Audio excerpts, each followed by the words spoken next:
আমি তো সেই মুসলিম যাকে স্বাধীনতার প্রাককালে যখন ভাগলপুর থেকে কোনো তথ্য দিয়ে কোনো একটা পুলিশ স্টেশনে পাঠানো হয়, আমাকে যখন ধরে নেওয়া হয়েছে যে আমি কোনো একটা ভালো মেসেজ নিয়ে যাচ্ছি, গোয়েন্দারা এসে যখন আমাকে ধরে নিয়েছে, আমি হাতে চাকু নিয়ে আমার নিজের চোখকে ফুটো করে দিয়ে চোখটাকে ঝরিয়ে আমার মুখ থেকে ফেলে দিয়েছি। আমি কিছু তথ্য নিয়ে এসেছিলাম, শুনেছেন গত পরশুদিন ভারতবর্ষের একটা রাজ্যতে নাম তার উত্তরাখণ্ড ইউসিসি পাস হয়ে গেছে, শুনেছেন?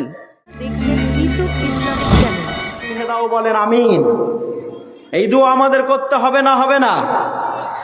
হযরত আবু হুরায়রা রাদিয়াল্লাহু তাআলা আনহু মসজিদে নববীতে একদিন বিশ্বনবী মুহাম্মদ রাসূলুল্লাহ সাল্লাল্লাহু আলাইহি সাল্লামের চেহারার দিকে দেখেন, আর আকাশের 14 দিনের চাঁদের দিকে দেখেন। দেখার পর বলেন, হে মুহাম্মদ রাসূলুল্লাহ সাল্লাল্লাহু আলাইহি সাল্লাম, আমি আজকে ঘোষণা দিতে বাধ্য হলাম যে 14 দিনের পূর্ণিমার চাঁদ থেকে আপনার চেহারা বেশি সুন্দর। বলেন সুবহানাল্লাহ।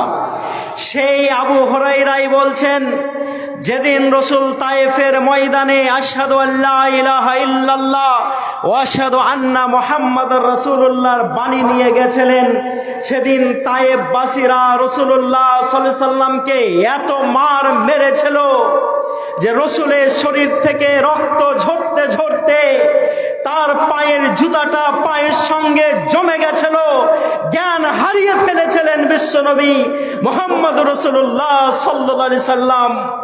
পাহাড়ের ফেরেশতারা এসে বলেছিলেন, ইয়া হাবিবাল্লাহ, ইয়া রাসূলুল্লাহ, বলুন তায়েফবাসীরা যারা আপনাকে এত কষ্ট দিয়েছে, আপনি একবার হুকুম দেন। যদি হুকুম দেন তাহলে দুই দিকে দুই যে পাহাড় দেখছেন, ওই দুটো পাহাড়কে ধরে তায়েফকে চিপে দেব, আর আটা পিসার মতো তায়েফের আদিবাসীরা পিষিত হয়ে যাবে। বিশ্বনবী মুহাম্মদ রাসূলুল্লাহ সাল্লাল্লাহু আলাইহি সাল্লাম বলেছিলেন, আমি মুহাম্মদ পৃথিবীতে ইসলামের দাওয়াত দিতে এসেছি, শান্তির কথা বলতে এসেছি, কারোর জন্য বদদুয়া করতে আসিনি। আজকে তারা ইসলাম কবুল না করতে পারে, কিন্তু আগামী দিনে করবে। আবু হুরায়রা বললেন, হে রাসূল, সেদিন যদি আপনি ফেরেশতাদেরকে বলে দিতেন যে হ্যাঁ দুটো পাহাড়কে দিয়ে আপনি চিপে দেন, মেরে দিন, তাহলে আমি আবু হুরায়রা ইসলাম কবুল করতে পারতাম না, আর এতগুলা হাদিসও আমি বর্ণনা করতে পারতাম না। তাই আল্লাহ রসুল আপনাকে অনেক ধন্যবাদ জানাচ্ছি, মোবারকবাদ জানাচ্ছি। ক্যালিফোর্নিয়াতে যেখানে আগুন লেগেছে 2001 সালের ওয়ার্ল্ড ট্রেড সেন্টার ভাঙার পর বুশ যখন বলেছিল আমরা যুদ্ধ করব এবং শেষ করে দিব বিশ্ব থেকে ইসলামকে, এই ঘোষণা দেওয়ার পর আজ 23 বছরের মাথাতে আমেরিকার মাটিতে যেই ধর্মটা সকালবেলাতে সেখানকার যুবতী আর যুবকরা সব থেকে বেশি গ্রহণ করে, সেটা হচ্ছে ইসলাম। নারে তাকবীর। তাহলে যারা বলল আমরা ইসলামের বিরুদ্ধে যুদ্ধ ঘোষণা করে ইসলামকে পৃথিবী থেকে মিটিয়ে দিব, তার দেশের লোকেরা আজকের দিনে সব থেকে বেশি ইসলাম কবুল করছে। বলেন আলহামদুলিল্লাহ।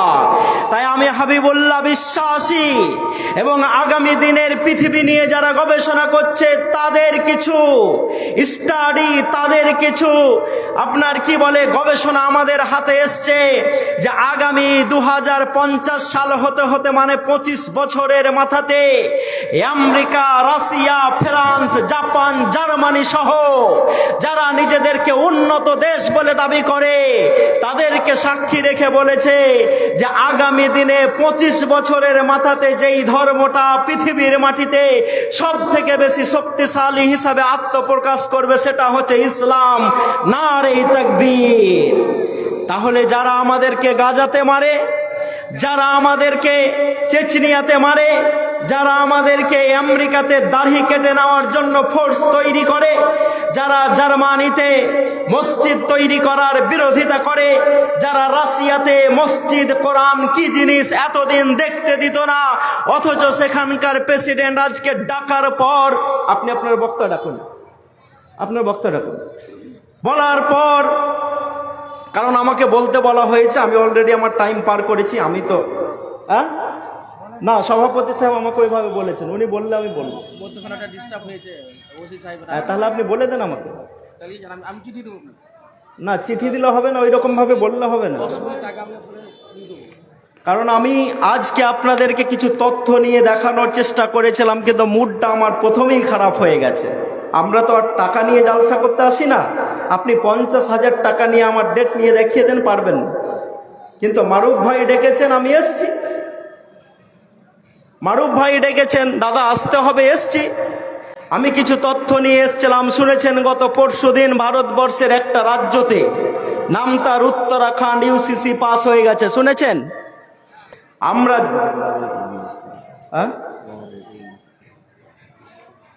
আমরা এই বিষয়গুলো আমাদেরকে জালসা থেকে জানতে হবে। দেশ, আরে মুসলমানরা দেশ চালানোর জন্য যত রক্ত দিয়েছে, যাও দিল্লিতে আর ইন্ডিয়া গেটে দেখে এসো, আজও কাদের নাম বেশি আছে।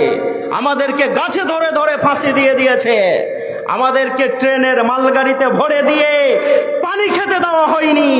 তারপরেও আমরা বলেছিলাম নামাজ, রোজা, হজ, যাকাত যেমন ফরজ, ইংরেজদের হাত থেকে ভারতকে স্বাধীন করা ফরজ। তাই আমরা রাতে জান দিয়েছি, দিনে জান দিয়েছি, এবং এই ভারতবর্ষের মান মর্যাদা আমরা উন্নত করেছি। করি নাই? করি নাই? আমি আল্লামা ফজলে হক খায়রাবাদী, আমাকে যখন সেলুলার জেলে বন্দি করা হয়েছে, আমি বলেছিলাম আমাকে একটু পানি খেতে দেওয়া হোক। আমাকে যখন পানি খেতে দেওয়া হয়েছে, সেই পানিটা গরম দেওয়া হয়েছে। আমি 2 মিনিট 5 মিনিট ওয়েট করার চেষ্টা করেছিলাম যে একটু পানিটা ঠান্ডা হলে আমি একটু মনে তৃপ্তি করে খাবো, কিন্তু সেই পানিটা ঠান্ডা করার আগে আগেই আবার আমার কাছ থেকে কেড়ে নেওয়া হয়েছে। আমি আল্লাহকে সাক্ষী রেখে বলেছিলাম, আমি আল্লামা ফজলে হক খায়রাবাদী গরম পানি খেয়ে মরে যেতে পারি, কিন্তু এই দেশের সাথে আমি গাদ্দারি করতে পারি না। তাই আমার গায়ে পোকা হয়েছে, আমার গায়ে চুলকানি হয়েছে, আমাকে কাকড়া বিচ্ছা দিয়ে কামড়ে কামড়ে মারা হয়েছে। আমাকে যখন রুটির জন্য আমার পেটটা খিদার জন্য চিৎকার করে উঠেছে, আমার লিভারটা যখন আমার নাড়িগুলোকে খেয়ে নেওয়ার জন্য উদ্গ্রীব হয়েছে, আমি বলেছি আমাকে রুটি খেতে দেওয়া হোক। আজকে আমি আমার দেশের প্রধানমন্ত্রী মাননীয় নরেন্দ্র মোদী এবং অমিত শাহ এবং তার শাগরেদদের বলতে চাই, ইতিহাস তো আপনারা পড়েন না। ইতিহাস যদি আপনারা পড়তেন, তাহলে আজকে মুসলিমদেরকে দুশ্মন হিসাবে, ভারতের জন্য ক্ষতিকর হিসাবে আপনারা দেখাতে পারতেন না? পারতেন? পারতেন? আজ পর্যন্ত কোনো একটা এভিডেন্স দেন যে মুসলমানরা ভারতবর্ষের সঙ্গে গাদ্দারি করেছে? কিন্তু আমার কাছে হাজারো হাজার প্রমাণ আছে, যেগুলো আমি দিনের বেলাতে ক্যামেরার সামনে লক্ষ কোটি জনতার সামনে দেখাবো। নারীর প্রলোভনে পড়ে আপনার আরএসএস এর লোকেরা পাকিস্তানকে এদেশের তথ্য পাচার করেছে, কিন্তু কোনো মুসলমান করেনি। নারে তাকবীর। আপনি যখন গরুর নামে 26 বছরের সাব্বিরকে পিটিয়ে মারেন, উত্তরপ্রদেশের মোহাম্মদ আখলাককে পিটিয়ে মারেন, তখন 5খানা বড় বড় গরুর কোম্পানি যারা বিদেশের মাটিতে গরু সাপ্লাই করেছে, তার ভিতরে একজনও মুসলমান নয়, 5টাই অমুসলিম। কোনো মুসলমান বিদেশের মাটিতে গরুর গোশত বিক্রি করে টাকা ইনকাম করেনি। আমরা এদেশকে ভালোবেসেছি, দেশের জন্য আমরা জান দিয়েছি। আমরা দারুল উলুম দেওবান তৈরি করেছি, আমরা গ্রামে গ্রামে মাদ্রাসা তৈরি করেছি, ডিস্ট্রিক্টে ডিস্ট্রিক্টে মাদ্রাসা তৈরি করেছি। আমি তো সেই মুসলিম যাকে স্বাধীনতার প্রাককালে যখন ভাগলপুর থেকে কোনো তথ্য দিয়ে কোনো একটা পুলিশ স্টেশনে পাঠানো হয়, আমাকে যখন ধরে নেওয়া হয়েছে যে আমি কোনো একটা ভালো মেসেজ নিয়ে যাচ্ছি, গোয়েন্দারা এসে যখন আমাকে ধরে নিয়েছে, আমি হাতে চাকু নিয়ে আমার নিজের চোখকে ফুটো করে দিয়ে চোখটাকে ঝরিয়ে আমার মুখ থেকে ফেলে দিয়েছি।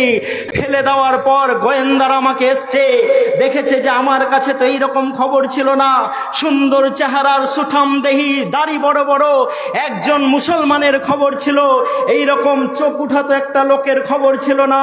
না, এই লোকটা গোয়েন্দা হতে পারে না মুসলমানদের, এরা মেসেজ সাপ্লাই করতে পারে না। আমি আমার নিজের হাতে চোখটাকে উপরে দিয়ে দেশকে ভালোবেসেছি। নারে তাকবীর। সুতরাং আমাদেরকে যারা খাপানোর চেষ্টা করছেন তাদেরকে আমরা বলতে চাই, আপনারা শুধু ইতিহাস পড়ে নেন। ইতিহাস আপনারা যেহেতু পড়েন নাই, তাই আপনাদের জ্ঞান নাই। আবার আমার দেশের প্রধানমন্ত্রীকে কথা বলাও নাকি যাবে না। আমি আমার জালসা কমিটিকে বলছি, আমি যেই কথাগুলো বলছি, যেগুলো বক্তৃতা হচ্ছে, যেগুলো রেকর্ডিং হচ্ছে, প্রত্যেকটা বক্তব্যের দায়িত্ব আমার। আমি আমার পুলিশকে, আমি আমার রকে, আমি আমার ইন্টেলিজেন্স বিভাগকে, সে সিআইডি হোক, সে আইবি হোক, সে আরজেই হোক, তাদেরকে আমি হাবিবুল্লাহ কৈফিয়ত দিব। যারা শুনছেন, যারা বসে আছেন, যারা অ্যারেঞ্জ করেছেন, তাদেরকে কৈফিয়ত দিতে হবে না ইনশাল্লাহ। তো গত 3 দিন আগে উত্তরাখণ্ডে ইউসিসি ইমপ্লিমেন্ট হয়ে গেল। হয়ে যাওয়ার পর কি প্রথম শরিয়া আইনের ওপরে কোপ পড়ে গেল, যে মুসলমানদের যে পার্সোনাল ল আছে, শরিয়া আইন আছে, এই শরিয়া আইনটাকে তুলে দিতে হবে। বলে নাই? দেখেন নাই পেপারে? দেখেছেন আপনারা। ভাইয়েরা আমার, বন্ধুরা আমার, আমাদেরকে অনেক সজাগ হতে হবে। যদি আমরা সজাগ না হই তাহলে আমাদের কপালে অনেক কষ্ট আছে। বাবরি আমাদের হারিয়েছে, বাবরি নিয়ে রাস্তাতে আমরা কেউ নামিনি। নেমেছিলাম এই জন্য নামিনি যে 1991 সালে একটা আইন হয়েছিল, সেটা হচ্ছে প্লেস অফ ওয়ারশিপ। সেখানে বাবরি মসজিদটাকে ছাড় দেওয়া হয়েছিল, রাম জন্মভূমিটাকে ছাড় দেওয়া হয়েছিল। আমরা ভাবলাম দেশের মাটিতে যখন বাবরি নিয়ে এত ঝামেলা হচ্ছে, তখন একটা মসজিদ আমাদের গেলে চলেই যাক, পরে যদি আল্লাহ রাব্বুল আলামিন ফিরিয়ে দেন নেব, তাছাড়া এখন কোনো আমরা ঝামেলা করব না। রাস্তায় কেউ নেমেছিল? আপনারা নেমেছিলেন? ধুলিয়ানে নেমেছিল, সাজুর মোড়ে নেমেছিল, মুর্শিদাবাদে নেমেছিল, কোথাও নামিনি। কিন্তু একটা বাবরি হারিয়ে দিয়ে আজকে আমরা কি শান্তিতে আছি না? আমাদের সমস্ত মসজিদগুলোর উপরে টার্গেট হচ্ছে না হচ্ছে। এবং গত 1 সপ্তাহের ভিতরে 42,000 মসজিদের ওপরে টার্গেট করা হয়েছে। আমি আমার মুসলমান ভাইদেরকে বলতে চাই, এই যে ঈদগাহের এটা উন্নতিকল্পে জালসা, এটা হচ্ছে ওয়াকফ সম্পত্তি, ওয়াকফ অ্যামেন্ডমেন্ট বিল 2024 ওয়াকফ সংশোধনী বিল যদি পার্লামেন্টে পাশ হয়ে যায়, তাহলে ঈদগাহগুলোর মালিকানা আমাদের হাতে থাকবে না। বুঝতে পেরেছেন? মসজিদ যাকে আমরা 2 টাকা 10 টাকা দিয়ে তৈরি করি, যদি ওয়াকফ সংশোধনী বিল পাস হয়, তাহলে ওয়াকফ বিলের কমিটিতে শুধু মুসলমানরাই নয়, অমুসলমানদেরকে আনতে হবে। এটা হচ্ছে তাদের কথা।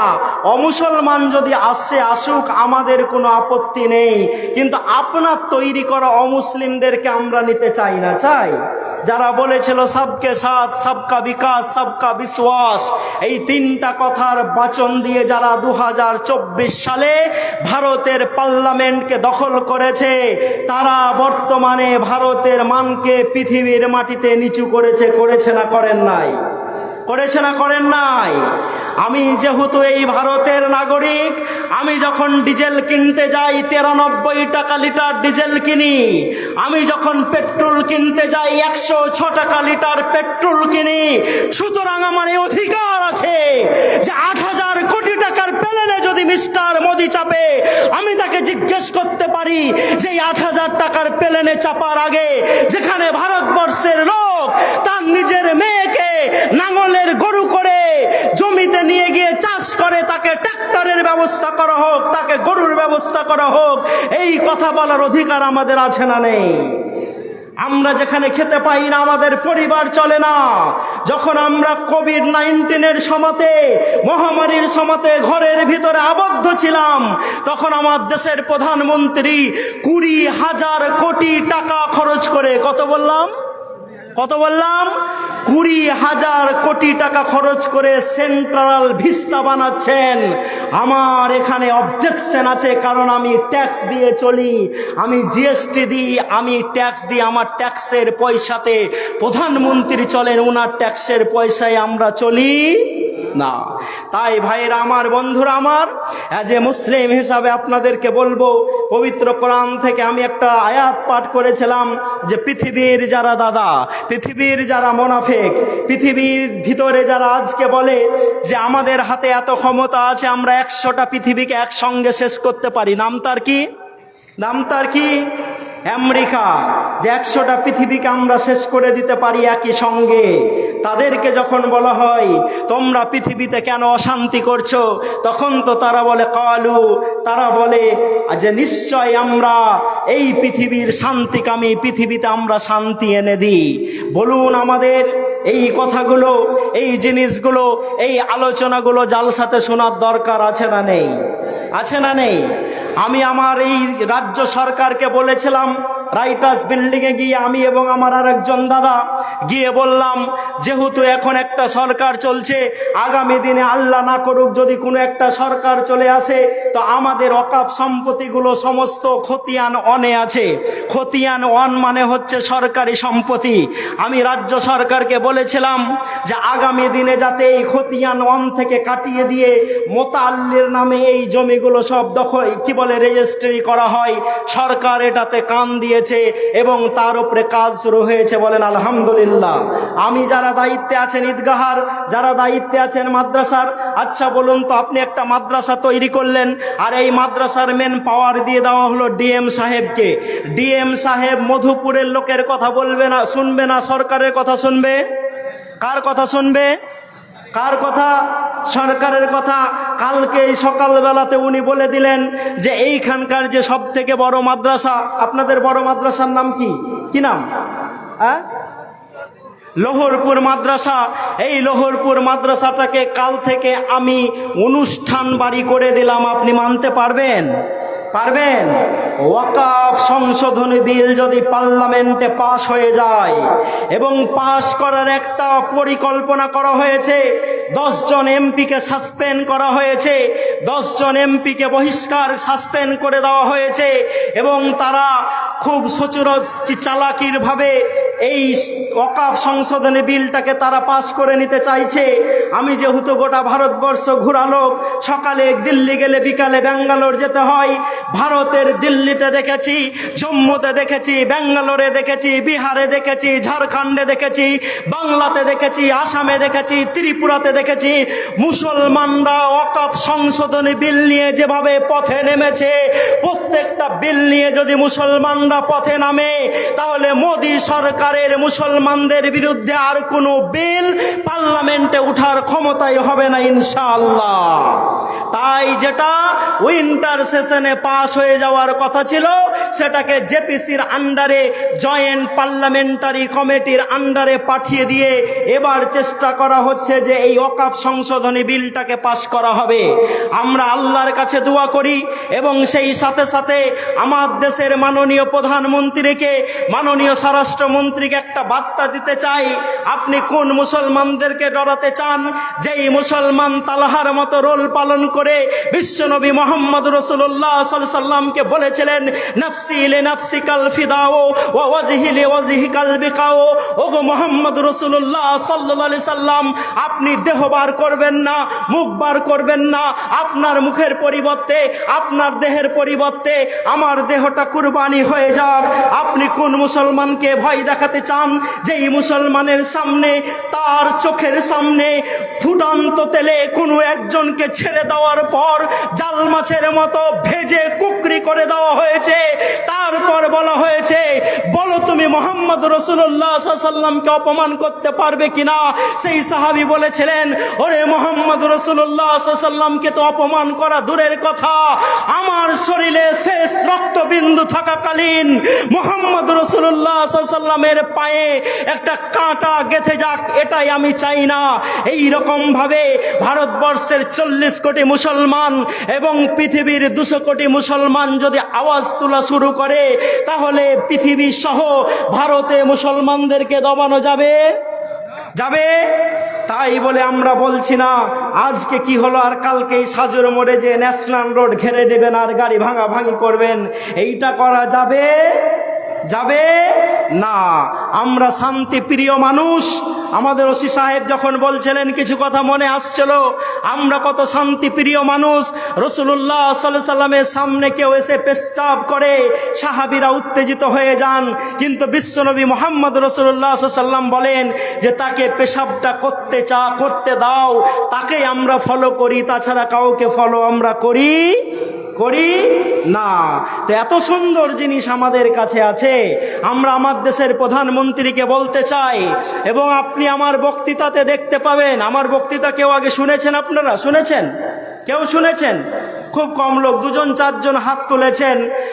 আমার বক্তৃতাতে পরিষ্কার করে বলা হয়েছে 2024 সালের পর আমি বলেছি আবকে বার 400 পার। কেন এই কথাগুলো বলছি?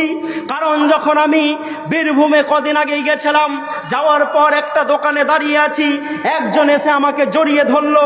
জড়িয়ে ধরার পর বলল, হাবিবুল্লাহ সাহেব, যখন আমরা 2019 সালের 12ই ডিসেম্বর এনআরসিটাকে কি বলে যে আপনার কি বলে ক্যাবটাকে সিটিজেনশিপ অ্যামেন্ডমেন্ট বিলটাকে করা হয়েছিল, সিটিজেনশিপ অ্যামেন্ডমেন্ট অ্যাক্ট করা হয়েছিল, যখন ভারতবর্ষ সহ পশ্চিম বাংলার মৌলানা সাহেব থেকে শুরু করে আমাদের নেতারা মুখটাকে বন্ধ করেছিল, সেদিন আপনি এখানে এসে বক্তৃতা করে বলেছিলেন পাস করেছে, করতে দেন, মুসলমানরা ঘাবড়াবেন না। আমরা ঘাবড়াইনি, বুকে সাহস নিয়ে আছি, তাই তো এর আন্ডারে মুসলমানরা এখনো পড়েনি। বলেন আলহামদুলিল্লাহ। এই যে সিটিজেনশিপ অ্যামেন্ডমেন্ট অ্যাক্ট আপনার কি বলে সেটা আইনে পাশ করা হয়েছে, কোনো মুসলমানকে তারা ফাঁসাতে পেরেছে? কারণ মুসলমানরা কেউ বাংলাদেশ থেকে পাকিস্তান থেকে আসেনি, মুসলমানরা এদেশের বাসিন্দা ছিল। এবং যখন আমাদের কাছে অপশন ছিল যে তোমরা পাকিস্তানে চলে যেতে পারো, আমরা বলেছিলাম আমরা এদেশকে তাজমহল দিয়েছি, আমরা এদেশকে লাল কেল্লা দিয়েছি, আমরা এদেশকে দিল্লির জামে মসজিদ দিয়েছি, আমরা কুতুব মিনার দিয়েছি, আমরা হাজার দুয়ারি দিয়েছি। এই দেশকে আমরা পরিত্যাগ করব না, এই দেশেই জন্মগ্রহণ করেছি এবং এদেশেই মৃত্যুবরণ করব, তাই কেউ আমরা পাকিস্তান চলে যাইনি, গেছিলাম। এবং পাকিস্তান থেকেও কেউ এখানে সেরকম ভাবে আসেনি, রক্তের বন্যা বয়েছিল। দ্বিতীয়বার এই ভারতে আমরা রক্তের বন্যা বইতে দেব না ইনশাআল্লাহ। সজাগ থাকবেন। আপনার সামনে 2026 অনেকগুলো এজেন্ডা আছে। যেহেতু আজকে আমি বলবো বলে এসেছিলাম, মুডটা আমার প্রথমেই খারাপ হয়ে গেছে। যখন আপনাদের এলাকাতে পরে কোনো জালসাতে আসবো, এক একটা করে এজেন্ডা ধরে ধরে এনেছিলাম 26-এর সামনে, আপনার সামনে কি কি সমস্যা হতে পারে এবং তার সমাধানের পথ, এগুলো জানতে হবে না? হবে না? অবশ্যই হবে। আপনার এলাকায় যদি কোনোদিন জালসাতে আসে ইনশাল্লাহ হবে সেই কথা। ভাইয়েরা আমার, বন্ধুরা আমার দেশের প্রধানমন্ত্রীর ব্যাপারে আমি যেই কথাটি বলছিলাম, যারা বলেছিল আবকে বার 400 পার, ভারতবর্ষের ক্ষমতা দখল করার জন্য 273টা সিটের দরকার। কটার বললাম? 273টা এমপি হওয়ার দরকার। সেখানে মিস্টার নরেন্দ্র মোদী 240টার বেশি এমপি পায়নি, মানে তাদের সরকারটা গঠন করার ক্ষমতা হয়নি। আজকে মণিপুর থেকে নীতিশ কুমার 4 দিন আগে তার সমর্থন তুলে নিয়েছে। আমি হাবিবুল্লাহ আমার বক্তৃতা শুনবেন, পাবেন আমার পেজে। আমি অনেক জায়গাতে বলেছি, যারা বলেছিল আবকে বার 400 পার, ক্ষমতায় পৃথিবীতে কে বসবে এটা আল্লাহ ঠিক করেন। ওরে আপনি তো মোদি মিস্টার নরেন্দ্র মোদী, আপনি গণতান্ত্রিক পদ্ধতিতে ভোটে জিতে আসার পর মাত্র 5 বছরের জন্য ভারতের মসনদে বসেছেন। কোরআন যার ব্যাপারে বারবার বলেছে ফেরাউন, তারা যেই চারটাতে বসেছে সেই চারটার মেয়াদ ছিল 700 বছর। কতদিন বললাম? তাহলে 700 বছর বেশি না 5 বছর বেশি? ক বছর বেশি? 700 বছরের ফেরাউন যদি মশার একটা চুল দেখাতে না পারে, তো 5 বছরের মিস্টার নরেন্দ্র মোদী আমাদের চুল বাঁকিয়ে দিতে পারবে? ভয় লেগে গেছে আপনাদের? পারবে না। তারপরেও আমরা আপনাদেরকে আহ্বান জানাচ্ছি, কারণ কোরআন শুধু হুদাল্লিল মুত্তাকিন না, কোরআন হুদাল্লিন নাস। আপনি যদি আজকে হাবিবুল্লাহর কথাতে বা আরো কারো কথাতে শুধু আশহাদু আল্লা ইলাহা ইল্লাল্লাহ ওয়া আশহাদু আন্না মুহাম্মাদ রাসূলুল্লাহ পড়ে দেন, তো আমাদের জান্নাত কেটে টাকে দিবে না? তার জন্য আরো বেশি জান্নাত আছে, আলাদা জান্নাত আছে। কেটে দিবে না আলাদা আছে? জি আলাদা আছে। তাই আপনাকে আপনার রাজ ধর্ম আমরা মনে করাতে এসছি, এটা আমাদের ইমানি দায়িত্ব, এটা আমাদের কর্তব্য। তাই আপনাকে আমরা বলতে চাই, যেই চেয়ারটাতে আপনি বসে আছেন সেই চেয়ারটাকে আমরা সম্মান করি, যেই চেয়ারটাতে আপনি আসীন আছেন সেটাকে আমি সম্মান করি। তারপরে বলতে চাই যে নীতিশ কুমার মণিপুর থেকে যেমন তার সমর্থন তুলেছে, আমি হাবিবুল্লাহ যেটুকা রাজনীতি বুঝি, যেটুকা সমাজনীতি বুঝি, আগামী দিনে খুব তাড়াতাড়ি ন্যাংরা সরকারটাকে নীতিশ কুমার এবং চন্দ্রবাবু নাইডু তার সমর্থন তুলে দিল্লির মসনদ থেকে ঠপ করে ঢুপ করে ফেলে দেবে ইনশাল্লাহ। এই দিন খুব তাড়াতাড়ি আমরা দেখতে পাবো। তাই আমরা আমার দেশের প্রধানমন্ত্রীকে বলতে চাই, গরুর মাংস রাখার অজুহাতে 26 বছরের সাব্বিরকে মেরে দিয়ে মুসলমানদেরকে দবানো যায় না। মোহাম্মদ আখলাককে মেরে দিয়ে মিথ্যা অজুহাতে, আর যখন রিপোর্ট আসছে বলা হচ্ছে ওটা গরুর মাংস নয়, তো একটা 26 বছরের সাব্বির আর একটা মোহাম্মদ আখলাককে মেরে দিয়ে মুসলমানদেরকে দবানো যায় না। তাই আপনাকে আমরা রাজধর্ম মনে করাতে এসছি, এটা আমাদের দায়িত্ব, এটা আমাদের কর্তব্য। কারণ কুনতুম খায়রা উম্মাত উখরিজাত লিন-নাস, আমরা হচ্ছি পৃথিবীর সবথেকে ভালো উম্মত। আল্লাহ রাব্বুল আলামিন আমাদেরকে মানুষের কল্যাণের জন্য বেছে নিয়েছেন। আমরা মানুষকে সৎ পথ দেখাবো এবং খারাপ পথ থেকে বিরত রাখবো, এটাই আমাদের কাজ। তাই এই কাজটা আপনাকে মনে করাতে এসছি। আমার সম্মানীয় প্রধানমন্ত্রী, আপনি যে এই কথাগুলো বলছেন আপনি ভেবে বলবেন, এবং আপনার প্রতি আমাদের আহ্বান থাকবে মুসলমানদেরকে যেভাবে আপনি কলুষিত করার চেষ্টা করছেন। মুসলমানদের ইতিহাস আপনি জানেন না। মুসলমানদের ইতিহাস যদি আপনি জানতেন তাহলে এই কথা আপনি বলতে পারতেন না।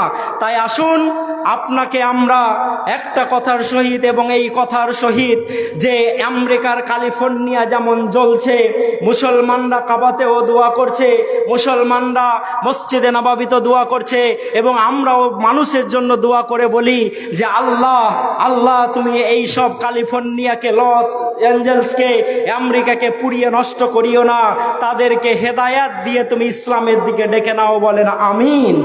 ভাইয়েরা আমার, বন্ধুরা আমার, আমাদের সামনে অনেক কাজ। একদিন মহাত্মা গান্ধী এবং মোহাম্মদ আলী জিন্নাহ একটা গেস্ট হাউসে ঘুমাচ্ছেন। ঘুমাতে রাত্রিবেলাতে মহাত্মা গান্ধী তাকিয়ে দেখছেন যে মোহাম্মদ আলী জিন্নাহ বিছানাতে নাই।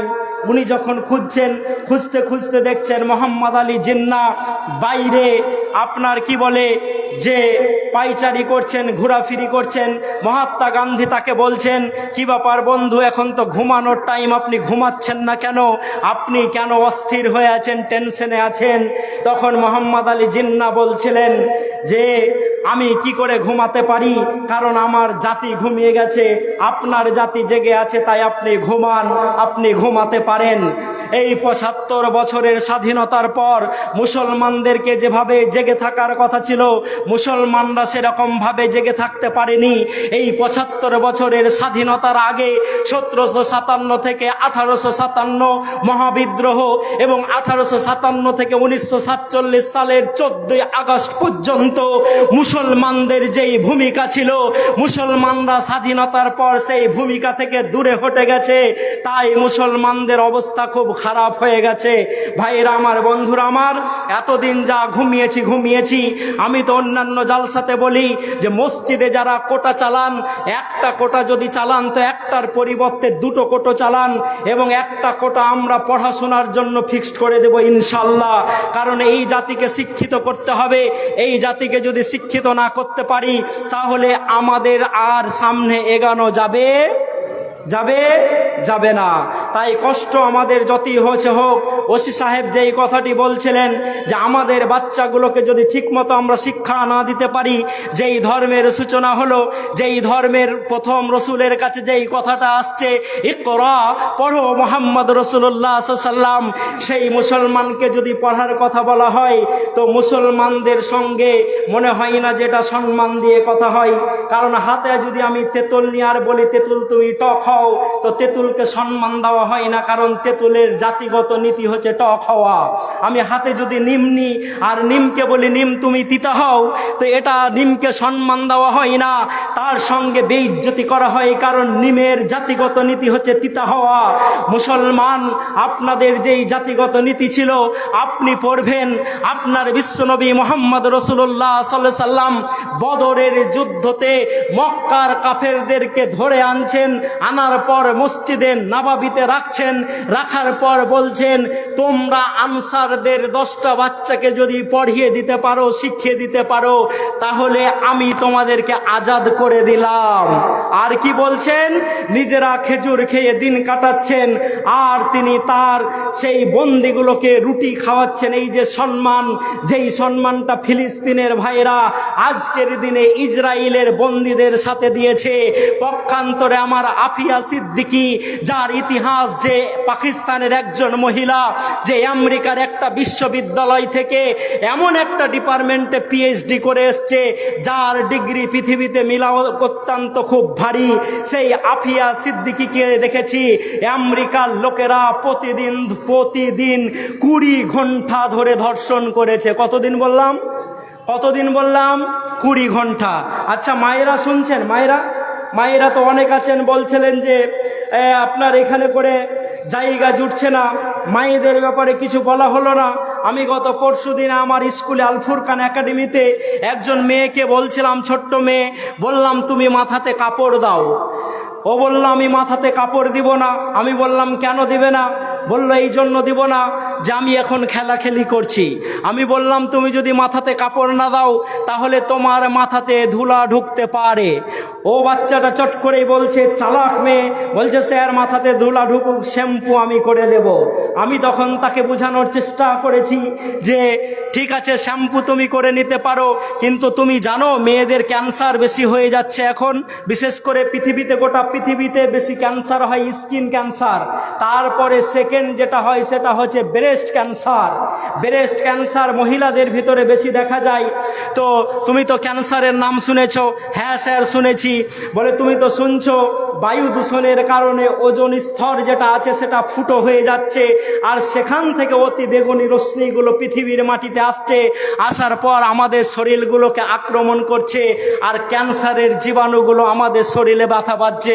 বলছে হ্যাঁ স্যার, যদি আমি মাথাটা কাপড় দিয়ে ঢেকে রাখি তাহলে ওই রশ্মিগুলো আমার মাথাতে আঘাত করতে পারে না। আমি আমার বোনদেরকে বলতে চাই, যারা জালসা শুনছেন, যারা আগামীতে সোশ্যাল মিডিয়ার মাধ্যম দিয়ে শুনবেন, যখন আপনাদেরকে পর্দার কথা বলা হয় তখন আপনারা ভাবেন মৌলভী সাহেবরা কি না কি বলছে, কিন্তু পর্দা যদি করেন তাহলে নগদ যেটা আপনি পৃথিবীর মাটিতে উপকার পাবেন সেটা হচ্ছে ক্যান্সার থেকে বেঁচে যাবেন। বলেন আলহামদুলিল্লাহ। তাই আমার মায়েদেরকে বলতে চাই, আমার বোনদেরকে বলতে চাই, 20 ঘন্টা ধর্ষণ করার পর আফিয়া সিদ্দিকীকে যখন আমেরিকার কোর্টে তোলা হয়েছে তখন সে তার মাথার দিকে ইশারা করে বলার চেষ্টা করেছে, আমার মাথার ওড়নাটা কোথায় গেল, আমার মাথার হিজাবটা কোথায় গেল। আমি আমার বোনকে বলতে চাই, আমেরিকার অত্যাচারে অত্যাচারিতা আফিয়া সিদ্দিকী কি, এবং যাকে 20 ঘন্টা ধরে প্রতিদিন ধর্ষণ করা হয়েছে, সেই বোনটার পর্দা যদি কেউ কেড়ে নিতে না পারে, বন্ধু আমার বোন তাহলে কোন স্কুল, কোন কলেজ, কোন ইউনিভার্সিটি তোমার মাথার পর্দাটা আজকে কেড়ে নিয়েছে? বোন, একবার বুকে হাত দিয়ে তুমি যখন আজকে বাড়িতে যাবে তখন ভাববে রূপের বড়াই করতে হবে না। দাদিও একদিন 17 থেকে 21 বছর ছিল, দাদি বুড়ি হয়ে গেছে, চাচিও বুড়ি হয়ে গেছে, মাও হয়ে গেছে, তুমিও হয়ে যাবে। কিন্তু যেখানে খালিদিনা ফিহা, অনন্তকাল ধরে যেখানে থাকবে, সেইখানকে তুমি ভয় করো, ওই জাহান্নামের আগুনটাকে ভয় করো। আজকে আমেরিকা বলে আমরা মহিলাদের সম্মান দিতে চাই। আচ্ছা বলুন তো, মুরগির স্বাধীনতা কোন পশু চাই? কে চাই? শ্রীগাল চাই। কেন চাই? কেন চাই? মুরগির স্বাধীনতা এই জন্য শ্রীগাল চাই যে একটা একটা করে মুরগি বেরোবে, আমরা একটা একটা করে আমি ধরবো আর খাবো। তাই আমেরিকা বলল নারী স্বাধীনতা আমাদেরকে দিতে হবে, আমরা পৃথিবীর মাটিদেরকে নারী স্বাধীনতা দেব। নারী স্বাধীনতা আপনি কি দিবেন? গোটা ওয়ার্ল্ডে যেই সংগঠনটা চলে জাতিসংঘ, সেই জাতিসংঘের মহিলারা বলছে যারা ওইখানে বড় বড় পোস্টে চাকরি করে যে আমরা এই পোস্টে চাকরি করার পরেও আমরা সুরক্ষিত নয়, আমাদেরকে ধর্ষণ করা হয়েছে। তাহলে তারা যদি সুরক্ষিত না হয় তো মধুপুরের একজন মেয়ে অত সহজে সুরক্ষিত হতে পারে না।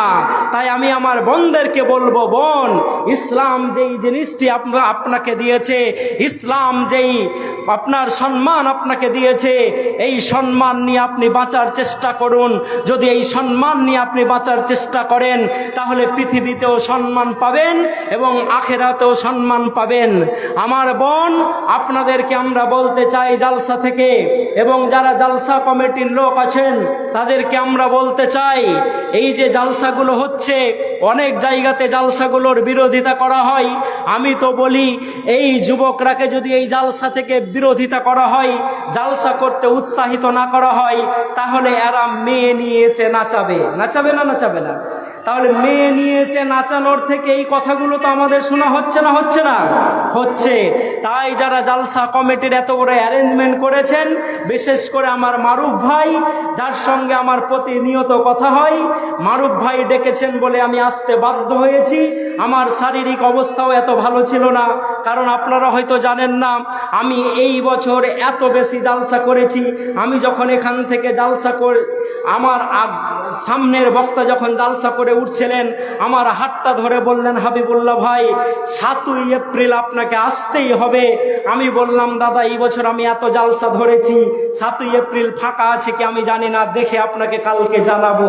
তো জালসা যেহেতু প্রতিদিন করতে হয়, সকালবেলাতে স্কুল দেখতে হয় এবং এইভাবে আমাদেরকে চলতে হয়, এবং তার সাথে সাথেই মুসলমানরা যাতে তার হক পায়, ওয়াকফ বিল বাঁচে, এর জন্য আমি যে একটা এই ডিস্ট্রিক্টের একটা উইংসের প্রেসিডেন্টও আছি, সেই কাজটাও আমাকে প্রতিনিয়ত করতে হয়।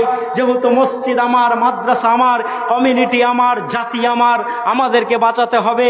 তাই এই দায়িত্বগুলো নিয়ে সামনে এগিয়ে যাচ্ছি।